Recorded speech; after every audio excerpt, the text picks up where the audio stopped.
사랑하는 형제자매 여러분, 오늘 우리는 시간의 강을 거슬러 올라가 인류 역사상 가장 근본적인 질문과 마주하게 되는 어느 한순간으로 여행을 떠나고자 합니다. 그 질문은 바로 예수는 누구인가? 입니다. 수많은 학자와 회의론자들이 이 질문에 답하려 했지만 가장 명확하고도 충격적인 대답은 바로 예수님 자신의 입술을 통해 선포되었습니다.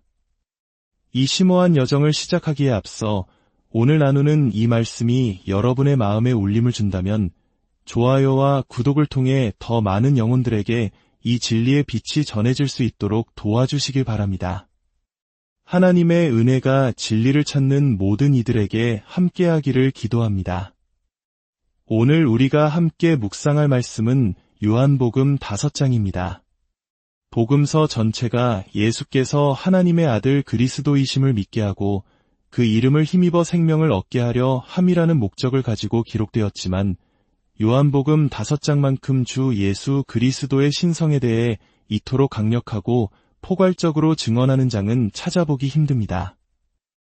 이곳에서 우리는 예수님의 자기 선언의 정수를 발견하게 됩니다. 기독교 신앙의 핵심은 바로 그리스도, 오직 그분에 관한 것입니다. 그러나 역사는 예수님에 대한 오해와 잘못된 답변들로 가득 차 있습니다. 어떤 이들은 그를 위대한 선지자 중 한 명으로, 어떤 이들은 뛰어난 도덕교사로 평가절하합니다. 심지어 오늘날에도 예수님을 자신들의 입맛에 맞게 재정의하려는 시도는 계속되고 있습니다. 하지만 진리는 타협의 대상이 될 수 없습니다. 다른 예수를 전하는 자는 저주를 받을 것이며 구원에 이르는 유일한 길을 스스로 차단하는 것이기 때문입니다. 오직 진리만이 우리를 구원할 수 있기에 예수 그리스도에 대해 올바로 아는 것은 우리 신앙의 사활이 걸린 문제입니다. 이러한 예수님에 대한 회의적인 시선은 결코 새로운 것이 아닙니다. 그 시작은 예수님 당시의 유대 종교 지도자들이었습니다. 그들은 자신들의 기득권과 자기중심적인 율법주의, 그리고 배교적인 거짓 종교를 지키기 위해 예수님을 질투하고 적대했습니다. 그들은 예수님의 인격과 삶, 말씀과 사역, 그리고 심판과 하나님 나라에 대한 설교를 접하고도 진리를 외면했습니다.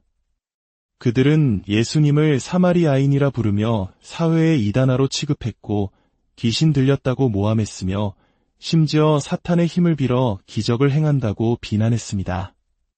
미쳤다고 손가락질하고 사생아라고 조롱하며 온갖 거짓말로 그분의 명예를 훼손하려 했습니다.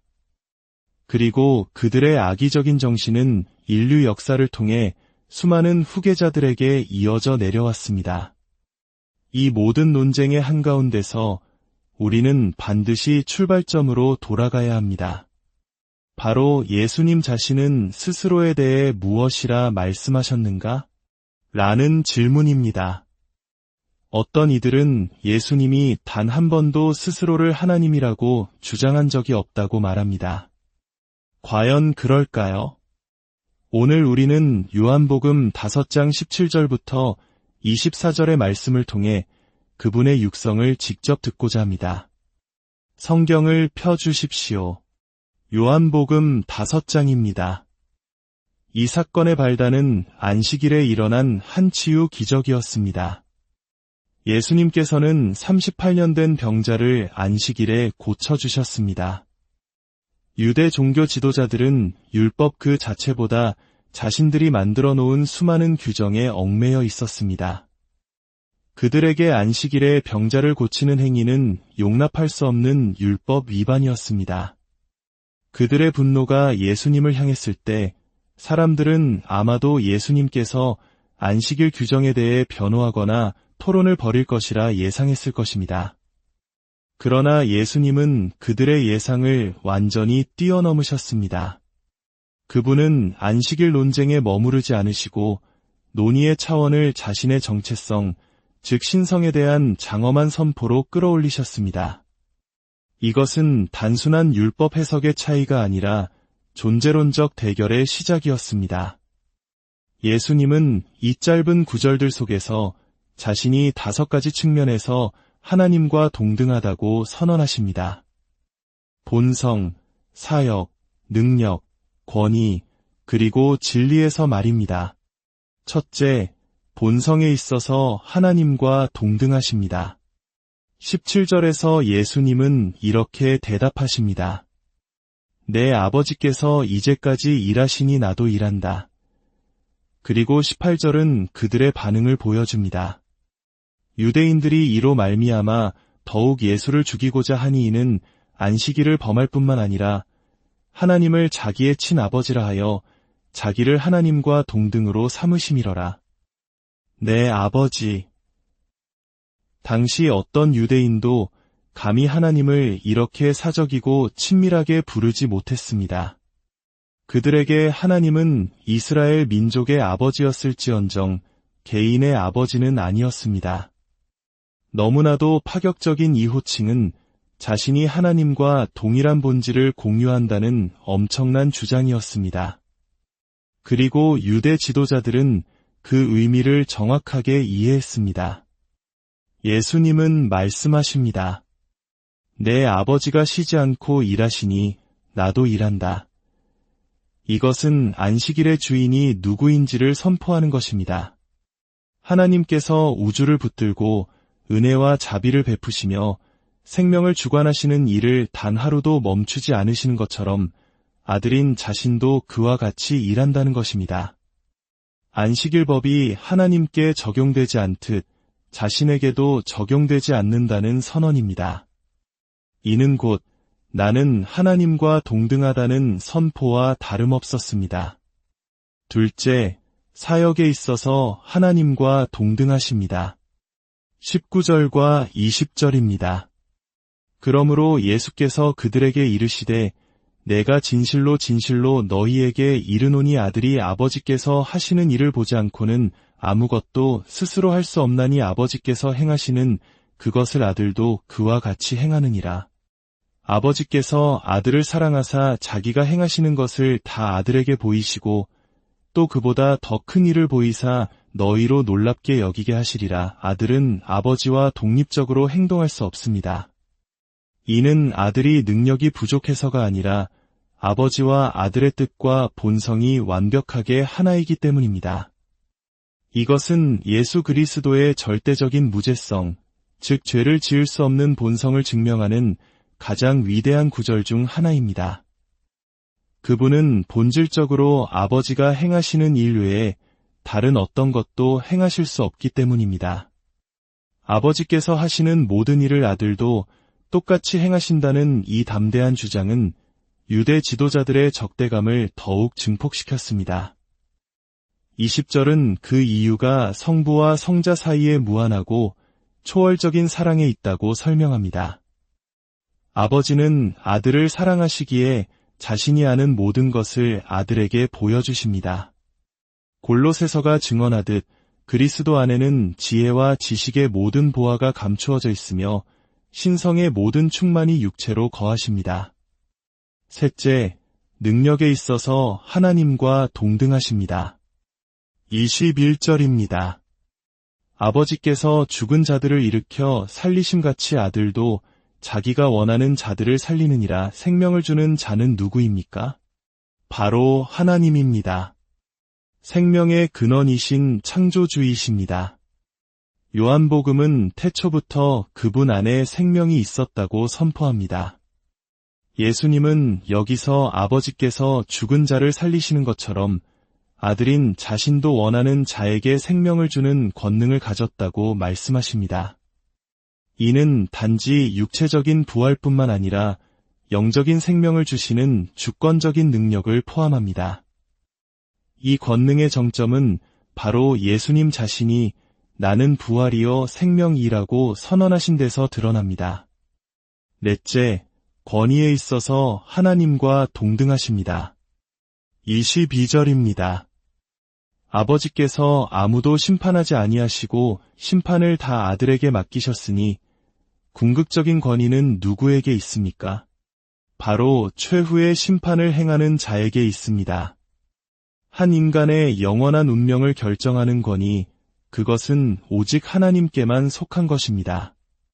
그런데 예수님은 지금 샌들을 신고 허름한 옷을 입은 평범한 갈릴리 사람의 모습으로 서서 온 우주의 최종 심판권이 자신에게 위임되었다고 주장하고 계십니다. 이것은 그저 황당무계한 주장을 넘어 그들에게는 신성모독 그 자체였습니다. 아버지는 왜 모든 심판을 아들에게 맡기셨을까요? 그것은 바로 우리가 예수 그리스도를 대할 때 하나님 자신을 대하고 있음을 깨닫게 하시기 위함입니다. 그분의 심판은 결코 자의적이지 않습니다. 그분은 오직 보내신 이의 뜻을 따라 심판하시기에 그 심판은 언제나 의롭습니다. 다섯째, 진리에 있어서 하나님과 동등하십니다.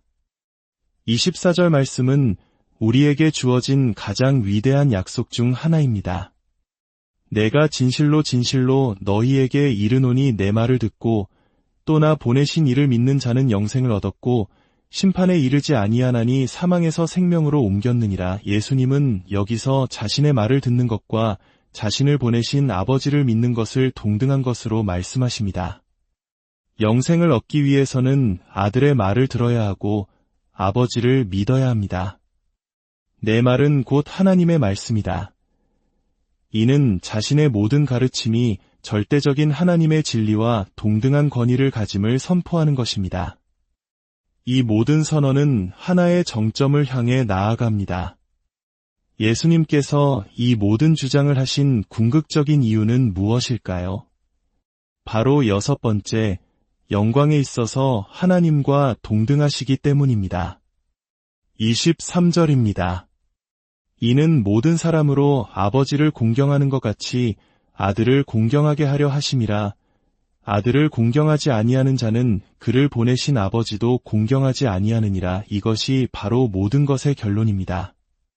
본성, 사역, 능력, 권위, 진리에서 하나님과 동등하시기에 마땅히 하나님 아버지와 동일한 영광과 경배를 받으셔야 한다는 것입니다. 유대 지도자들은 예수님을 멸시하고 거부했지만 예수님은 그들 앞에서 아버지를 공경하듯 아들을 공경하라고 요구하고 계십니다. 그리고 여기에 무서운 경고가 뒤따릅니다.